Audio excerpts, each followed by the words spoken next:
Welcome back to the Deep Dive. Our mission, as always, is to dig into a mountain of sources and pull out the sharpest, most valuable insights for you. And today, we're looking at a fascinating case study, not just in fame, but in professional strategy. We are deep diving into the career of the major European star, Nikki Anderson, who was born Nikoletta Prusinszky.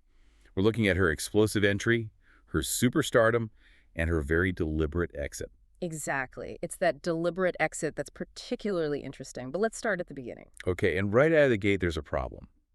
A factual inconsistency. We know she was born in Hungary in 1977, but the sources just can't agree on the date. Right. Some say March 1st. Others are adamant it's March 11th. Which seems like a small detail, but it really sets the stage for the challenges in tracking performers from this era. It does. I mean, when you're dealing with pseudonyms, and she had a lot of them, even the basic facts get fluid. The sources list so many. Nikki Anderson, Nikki with an I, as Anderson with two S's. Nikki with two Ks, Anderson with an EN. And that doesn't even count, the common typos from the early days of the internet. It tells you managing your identity was almost a job in itself. For sure. But let's ground ourselves in what we do know. Budapest. The mid-90s. Right. Tell us about her before she became Nikki Anderson. The sources describe her as just a real physical presence, 5'7", slender, blonde, a gorgeous stunner with creamy skin, is how one puts it. And she was already working, right? This wasn't her first time performing. Not at all. She had a professional background as an underwear model, a beauty products model, and she was already an erotic dancer in clubs in Budapest. So she was in the performance world, just not the hardcore scene yet. Exactly. And that all changes in 1996. This is where the industry myth-making really kicks off. This is the Pierre Woodman connection. Yep. The influential producer and director. He spotted her, discovered her when she was still in her late teens. And here's where it gets really interesting, and it became a huge part of her early story. One source, talking about her casting tape, claims that when she first met Woodman, she was actually still a virgin.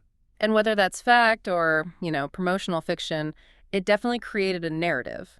It highlighted just how dramatic her entry into the industry was. An immediate all-in transition. Yeah, and the professional impact was instantaneous. Her first hardcore scene ever was in a 1996 film called Pyramid 03. So she wasn't just eased in with a small part or something. No, she was a featured player from day one. She became a centerpiece for Woodman and his main production company, Private. And that's where the exclusive contract comes in. The crucial detail. She worked exclusively for Woodman for 2 whole years right after her debut. Was that a common setup back then for new European talent? For a starlet launching with someone like Woodman, it was the gold standard. It was the guaranteed path to visibility. You didn't have to fight for roles, you were the role. So you trade immediate earning potential for massive exposure. Exactly. And that strategy paid off almost immediately. It culminated in her starring in the 2-part film, Sweet Baby. Which was a huge success. A monster success. It got her immediate recognition all across Europe. She won the Hot Door for Best European Starlet in 1997 for that film. And the Hot Door, for anyone who doesn't know, was a really big deal. It was the industry's Oscars, basically. Yeah. Winning that so early just cemented her as the one to watch. In under 2 years, she goes from a club dancer to an award-winning star. An incredible trajectory. And the sources called her a ravenous and fun-loving sexual athlete. Which is just perfect marketing, isn't it? It suggests energy, enthusiasm, commitment. But that exclusivity, which was great for the launch, eventually had to end for her to become a true star. Okay, so that takes us to the next phase, the pivot. What happened with Woodman? Well, the exclusive deal ended after they filmed The Fugitive in Australia. And what's interesting is the split wasn't about her performance. No. It was a dispute between Woodman and her agent, and that conflict, weirdly enough, was what set her free. It let her branch out on her own. And she didn't just walk, she ran. She started working with other big names right away. Immediately. She's filming with people like Christoph Clark, with the huge international star Rocco Siffredi. It proved she was the draw, not just, a Woodman discovery. And how did that change her strategy in Europe? It's fascinating, actually. You can see her business sense at work. She kept working with Private on some films. So she maintained that relationship. She maintained the foundation, yeah. But she also started strategically working with their biggest rivals, like the French powerhouse Marc Dorcel. So she was headlining films for two competing studios at the same time. Exactly. Total flexibility. And that was mirrored by a really crucial move to the U.S. The sources show her working with American companies like Evil Angel, Adam and Eve, Sin City. She became a true transatlantic star. Why was that European label so valuable in the U.S. market? It was a huge selling point. European productions often had this different cinematic feel, maybe a reputation for higher production values. So these stars were seen as premium imports. And the awards kept coming even after she went independent.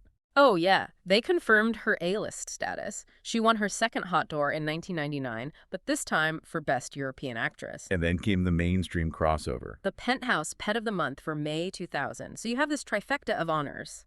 Starlet, actress, and pet, all within, 4 years of her debut? That is just an incredible run of recognition. Yeah. But you mentioned something earlier, a little note in the sources about her ceiling. Right, and this is such a fascinating detail. Despite all these massive wins, the sources specifically point out that she never received the supreme distinction of Best European Actress. Okay, that's confusing. If she won the Hot Door for Best European Actress, what was this other supreme award she missed? The sources suggest it was a specific, maybe a career-capping kind of award, a lifetime achievement or a particular title that marked you as truly unparalleled. So she was at the top, but maybe not the single undisputed queen for a particular year. Exactly. And the fact the sources even mention its absence tells you she was considered right there at the absolute peak. Maybe her career was just too short, 1996 to 2004, to get that final ultimate prize. That drive, even with all the success, must be what fueled her work rate. The numbers are just unbelievable. Prolific doesn't even begin to cover it. Yeah. The sources cite over 70 features, maybe up to 98 films total, but it's the other stuff. The covers. 178 magazine covers, 15 photo sets, 163 videos. Wow. What does that intensity tell you about her work ethic? It shows an immense personal commitment. She was either on set or doing a photo shoot or promoting. She treated it like a hyper-focused business venture that had, a clear expiration date. And the industry recognized that. Private put out a compilation of her work in 2001. Right, The Private Life of Nikki Anderson. That's a legacy move, and they did it 3 years before she even retired. Which is the perfect lead into her exit. Yeah. Because this wasn't a fade out, was it? Not at all. It was a planned pivot, so rare for this industry. Her retirement plan included a very deliberate career change that started even before she officially stopped making films. What was that? From 2002 to 2004, so the 2 years leading up to her retirement, she took a really lucrative contract to work just as a dancer in Italy. Ah, so a bridge. A way to step out of the intensity of filming while still maintaining a high income. Exactly. It's smart financial planning. It gave her the time and the money to figure out what was next without any pressure. And we know what she was thinking, because she told us years before. This quote is everything. It's from a 2001 interview. She says, and I'm quoting here, "I won't be working in the adult industry forever. I have plans. I want to start my own business." And she gets specific. Very specific, she says. "I really like makeup, so maybe I'll open a beauty shop." That is just gold. She didn't just have a vague plan to retire. She had a specific next business in mind, tied to a personal passion. It's the perfect example of using a temporary high-demand career as venture capital. She used her earnings and her fame to fund the next, more sustainable thing. So, to recap this deep dive for you. Yeah.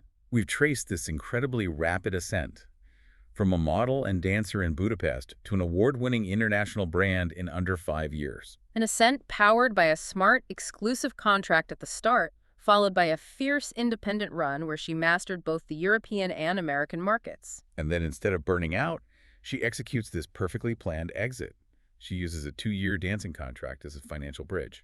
All while knowing exactly what she wanted to do next, because she'd articulated it years in advance, entrepreneurship in the beauty industry. That foresight to plan your exit while you're still at your absolute peak is just so rare. It's the ultimate lesson in treating a career as a means to an end. So we'll leave you with this to think about. What does it take, not just to plan your peak, but to plan your definitive exit point years ahead of time? And how do you turn a temporary high-intensity career into the launch pad for your next great venture? A truly strategic mind at work. That's all the time we have for this deep dive. We'll see you next time.